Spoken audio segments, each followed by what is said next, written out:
Hello and welcome to Monday's Granada Reports. We are live across the northwest. Yeah, thanks for joining us. Here's what's coming up on tonight's programme. Agnes was killed in Kenya 13 years ago. Now a former soldier from a Lancashire regiment is wanted for her murder. The family now call upon the British government to do everything within its power to ensure the accused faces trial in Kenya as soon as possible. The questions for the taxi driver who drove the killer to Southport to carry out his deadly attack. Why did it take him 50 minutes to call 999? We'll be live with the latest from the public inquiry. How robots are helping doctors detect cancers early and saving lives like Angela's. Now, I don't rag off, but it's a similar feel. After the TV series and the film, stand by for Bank of Dave the musical. And you get to find out what ragging off means as well. And in the weather, after a lively weekend, everything is calming down. Also, the first day of astronomical autumn, and the weather's certainly feeling like it. All the details coming up shortly.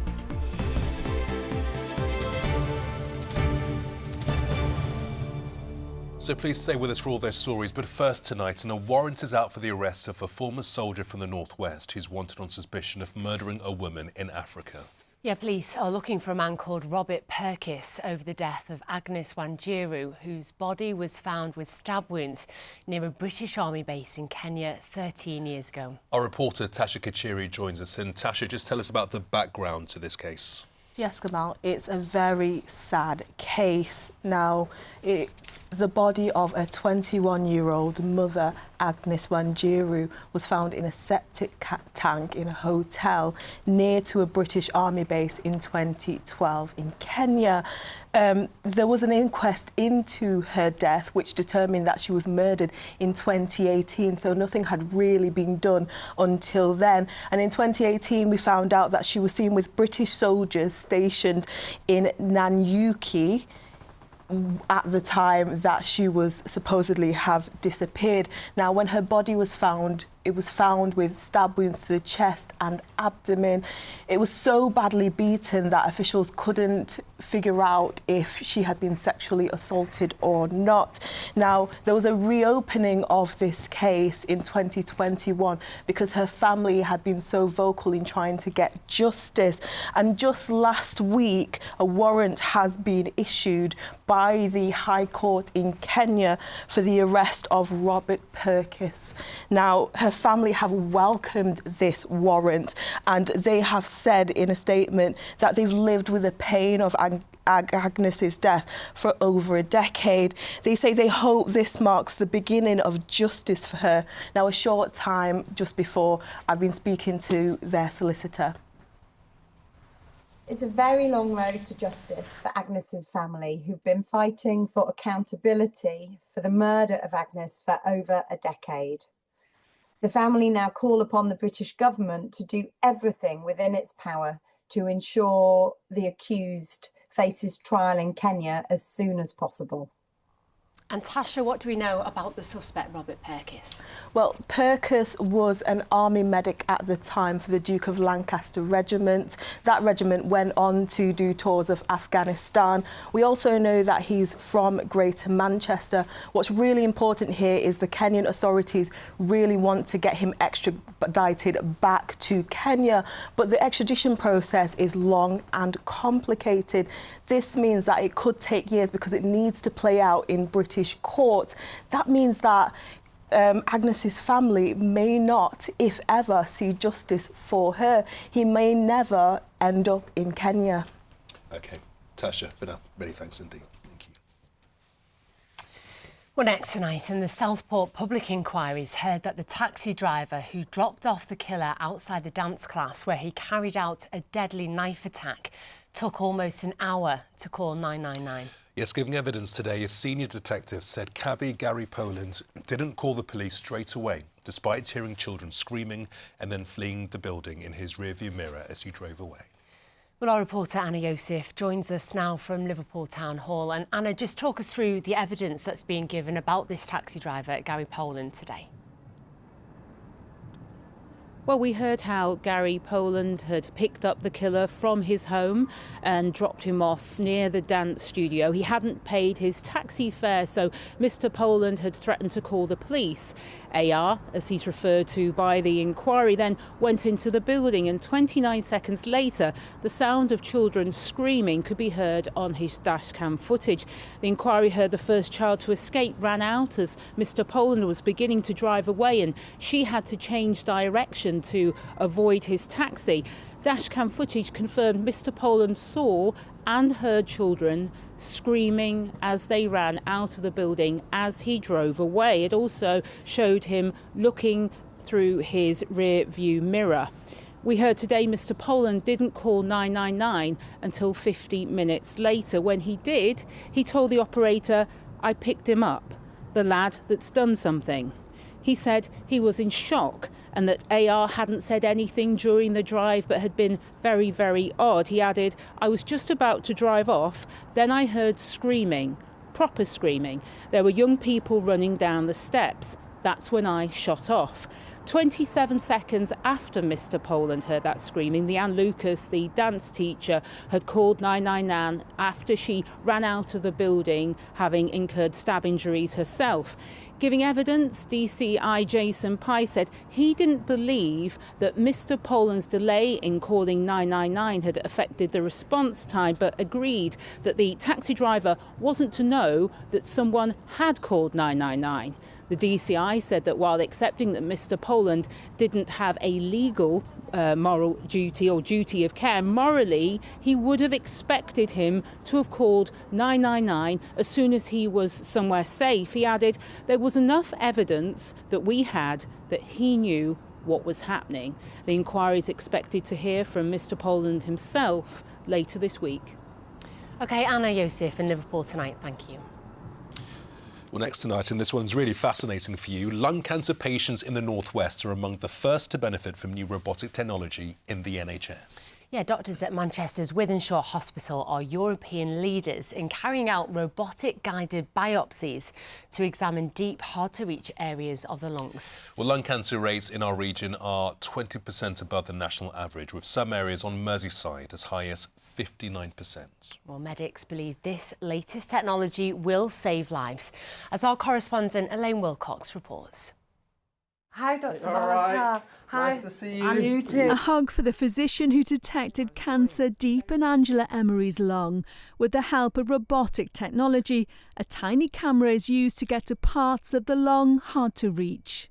The 65-year-old from Saddleworth didn't have any symptoms and almost didn't go to her routine screening. I had a small tumour, which I don't think would have been picked up, but because of this pioneering piece of equipment, it was confirmed, and then I was able to have the surgery. So what was your reaction when they first said they were going to use robotic equipment? I thought, crikey, what does that mean? I just felt really privileged and lucky that I was going to have this procedure. Wythenshawe Hospital was at the forefront of lung cancer screening and say this is game-changing technology, as they talk us through how it works. This is a robotic arm that moves in different planes, up, down, left, right. We can see everything. So that catheter, that little wire, is what goes inside the patient. So he's moving in every direction. So we can see how inside a patient that gives us great access to different parts of the lungs. We are finding lung cancers and other lung conditions earlier when they're very small, which is a good thing, but getting a sample can be difficult. So what this allows us to do is to target small lesions deep in the lungs that we couldn't in the past, do so accurately and safely, which is great for patients. This robotic equipment here in Wythenshawe is among the first in the UK and is leading the way in Europe. It's part of a digital drive at the heart of the NHS's 10-year plan. The aim is simple, faster and better patient care. Definitely one of the common questions is, doctor, are you doing this or is it some sort of robot doing this? And I think the message is, for all robotic technology has been implemented in NHS, it's still very much human controlled and driven. So we're seeing this drive to digital across the NHS. Can you see a time when the robot will do this procedure and you're not needed? Things are moving on, and I guess sometime in the future you never know. But as things stand in the immediate future, you still need doctors and nurses to help you. Angela's now cancer-free and able to enjoy her retirement. Amazing. definitely saved my life. Doctors believe this is a major step forward in a region with some of the highest rates of lung cancer in the country, bringing hope for patients. Elaine Wilcox, ITV News, Wythenshawe. Let's take a look at some more of the day's news now. And the mum of teenager Jay Slater, who went missing in Tenerife before his body was found, is calling for a new law to stop people spreading misinformation online about missing people. The 19-year-old from Oswald Twistle was found dead a month after disappearing on a night out on the island. A coroner ruled his death as accidental. His mum, Debbie Duncan, claims conspiracy theories interfered with the search for her son, and misleading videos about his death continue to be posted online. The King's been in Barrow-in-Furness today to recognise the town's contribution to industry and national defence. Crowds, including many school children, cheered as His Majesty arrived to bestow the area around the docks and shipyard the new title of the Royal Port of Barrow. The Cumbrian town is home to the BAE Systems shipyard, where the UK's nuclear-powered submarines are being built. Harry Styles went undercover to run the Berlin Marathon over the weekend. The former One Direction star from Holmes Chapel entered under a false name, but was spotted wearing a headband and sunglasses. And he smashed the race, taking less than 3 hours to complete the full 26.2 miles. Fast. Yeah. So next, just imagine a world where the Labour Party suffers such a catastrophe that it loses control of the stronghold like Liverpool.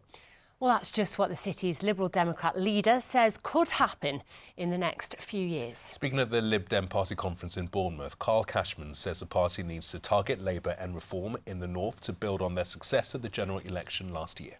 Our political correspondent, Nisha McNally, has more. From the Lib Dem conference here in Bournemouth, the view is of a party on the up. But is the bubble about to burst? Their rise back to prominence has been largely here, the south and the southwest. So what do northwest politicians make of their party's prospects, and how can they turn things around? I think the Conservative Party is gone. It's dead. It's over. And I think we've got an opportunity in those areas where we've already made significant gains to make even more. But then I've said to my party now for a long time, we need to be looking at Labour areas like Liverpool, like Sheffield, like Hull, like Newcastle. People are not happy with the Labour Party and they're going to go between ourselves and reform. We need to give them a good progressive reason to go for the Liberal Democrats. I think there'll be areas where we'll win against Labour from 3rd or 4th place. So don't discount Liverpool, don't discount Southport, don't discount the likes of Manchester and Burnley. The party in Westminster does have a bit of a reputation for being just for the wealthy south. Are they doing enough to shake that reputation? We will shake that reputation, but when we start standing up for hard working class people. And I've said this for a long time now, you need to start speaking with authenticity to people. People feel like Nigel Farage does that because he'll have a ciggy and a pint, but ultimately he's not someone who represents working class people. I'm from a council estate. I know that working class people at the moment are frustrated and they feel like there's no hope. It's our job and the onus is on us to make sure that we give them that hope. That's the job of this man. The Lib Dem leader has never been shy of making an entrance. But with Reform UK claiming to be the new unofficial opposition, is he struggling to make himself heard above the noise? Runcorn and Helsby, Lancashire County Council, it's 2-0. Can you really compete with Reform UK in the North West? I believe we can, and if you look at council elections since May across the country, there's been a number of head-to-heads with Liberal Democrats and Reform, and we won 3/4 of them. And not in Lancashire, though. I think we can grow in places like Preston, for example. We can show people that if you give us the chance to run councils, we run them really well. And here's the thing, the sorts of change that Nigel Farage is promising is a bit like Trump's America. And I don't think that's true to British values. He wants to frack across Lancashire. Liberal Democrats have a much better set of policies to change our country for better, whether it's on the NHS and care, whether it's on the cost of living, or on energy bills. We want to get people's energy bills down by a half over the next decade, and do that by investing in clean energy, not the dirty energy of Nigel Farage. What Ed Davey wants to do is win in places like Burnley. They came second here at the general election, but Reform UK won the majority of wards at this year's locals. So could this really be the Lib Dems' foothold back into Lancashire? Lib Dems? No. Yeah, I would vote for the Lib Dems if I thought their they were relevant and their policies reflected my thinking, I would, yeah. Davey's clearly a nice guy. The clown, all he does is stunts all the time on social media. It's a possibility, the way things are going at the moment. I do think we need somebody on a better level. I'm normally a Labour man. I can't vote Tory ever, not again what they've done, and I definitely won't vote Reform because I think they're too radical. Imagery is hardly subtle. This is a party who say they're on the march. But will they make the promised inroads into the northwest or stick to a more familiar beat? Leisha McNally, ITV News, Bournemouth. And Leisha will, of course, be reporting from the Labour and Conservative conferences in the coming weeks. OK, time for sport now. In tribute to the former manager for Liverpool women's team. Hi, Mike. Yeah, devastating news from the world of football over the weekend. The death of Matt Beard. Liverpool Football Club have today been paying tribute to their former women's team manager, who's died at the age of 47. Beard spent 2 spells with the Reds, leading them to back-to-back Super League titles in 2013 and 2014. He also briefly managed Burnley women in the summer. Liverpool's match at Aston Villa was postponed yesterday after the news, while tributes took place ahead of the day's other WSL games. Liverpool say he'll be remembered with genuine fondness by everyone he worked with.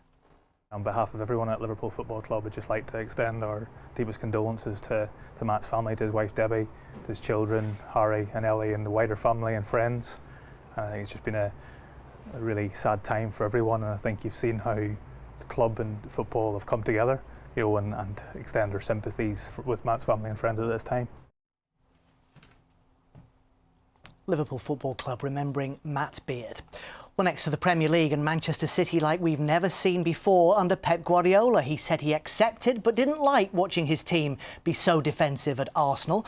For a away, but when we play sometimes a lot of games during 10 years, the teams defend deep, and take a result of fantastic, performance, mindset, strong. You have to accept it. You have to survive with that way, and you did it. Well, that draw between City and Arsenal was good news for Liverpool, who are now 5 points clear at the top of the table. The champions maintained their perfect start to their Premier League season with a 2-1 win over Everton in the Merseyside derby. Elsewhere, Ruben Amorim has challenged his Manchester United team to win back-to-back games after beating Chelsea 2-1 at Old Trafford. United have never won consecutive league games under Amorim. And Burnley boss Scott Parker said his side produced their best performance of the season as they came from behind to draw 1-1 at home with Nottingham Forest. Next, and the Football League is deciding whether Blackburn Rovers' match with Ipswich Town should be replayed. The Championship game at Ewood Park was abandoned on Saturday due to a waterlogged pitch. Blackburn were leading 1-0 with just 10 minutes left to play. Elsewhere, Preston North End did manage to finish their match at Derby, winning 1-0 thanks to Alfie Devine's goal. In League One, Kyle Wootton was Stockport County's hero in the 1-0 win at Rotherham.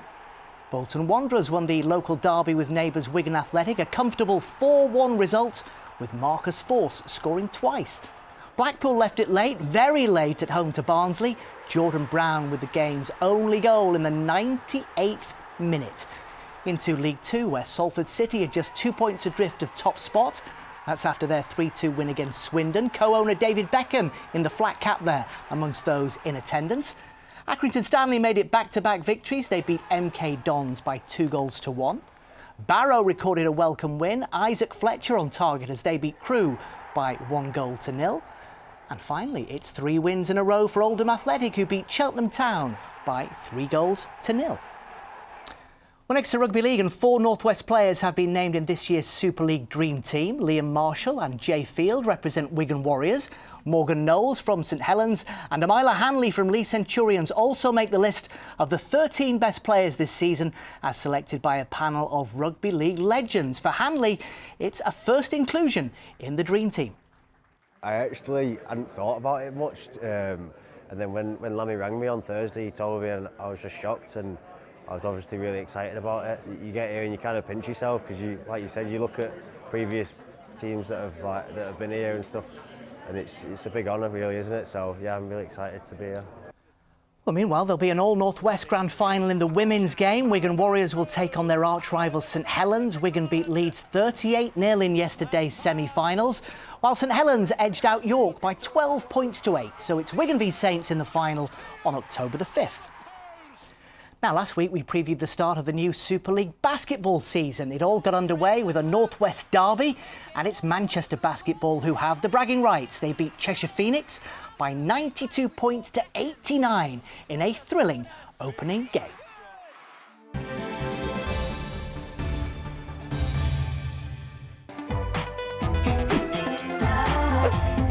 Getting that winning feeling.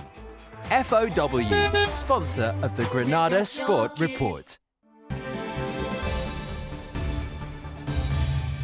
Finally, to 2 bronze medals for the Northwest at the World Athletics Championships in Tokyo. Certainly not the medal Atherton's Keely Hodgkinson was hoping for, but after an injury-plagued season, she was content with 3rd spot in the final of the 800 metres, while Liverpool's Katarina Johnson-Thompson also took bronze in the heptathlon.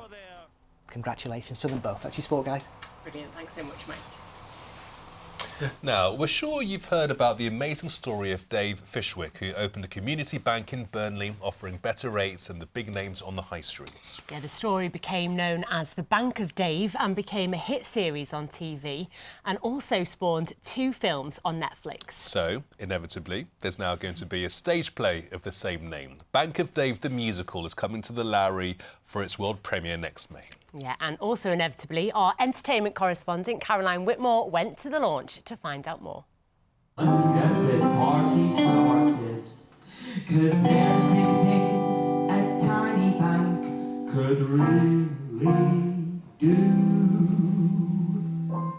Dave Fishwick, it's so nice to see you once again. Lovely to see you. We've done tons and tons together, haven't we?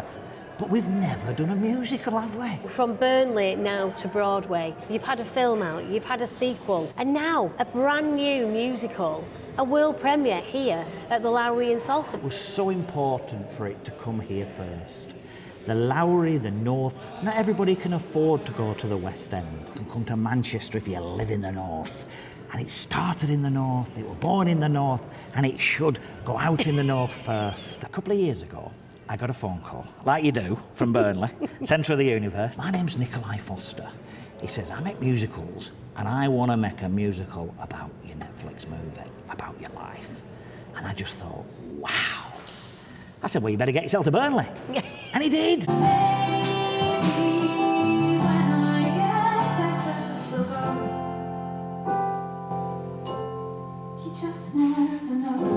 All the songs have been made specially. I think we're about 18 about Burnley. I wanted 20, but they said 18's enough. Stop there. 57 people have been working on it for 2 years, and it's cost around £2 million so far. It's a real feel of the stripper show. Do you remember the lads that stripped off? Oh, the full Monty. Yes. Now, I don't rag off, but it's a similar feel. It's a northern story. I've never heard that expression before. Ragging off? Ragging off? Oh, yeah, it's northern. Are we allowed to say that at 6 o'clock? Of course you are. Just said Dave said it's all right. Andrew, my producer, Dave said it's fine. My wife and I have watched the full thing, and it's really, really good. If you put your mind to it, Cal, you can achieve anything. It's a world premiere. It's coming here to the Lowry next May. The rich keep getting richer, someone silence the drone. It's great for Lowry to be co-producing Bank of Dave the musical next year. Ultimately, Alice Lowry was a man of the people. If Dave is anything, he's a man of the people, and it feels right that it's being told here first. We covered the Oscars for Britain for ITV, and I was then invited in by Elton John to his after party. So I went in, like that, like you do, and I'm sat next to Machine Gun Kelly. And I'm thinking, marvellous, and he's giving it all this, and I'm giving it all this. And I told Nikki after, and she said, never mind all that nonsense of all them celebrities. Do you want corned beef hash or cottage pie for your tea? Grounded immediately. Which one did you go for? Cottage pie. No, I'm glad you said that. Cottage pie every day over corned beef hash. Corned beef hash, it's the right cold day. You put Burnley on the map once more. Good luck with the musical. Lovely to see you. Thank you, Dave. You're a treasure. Thanks for coming.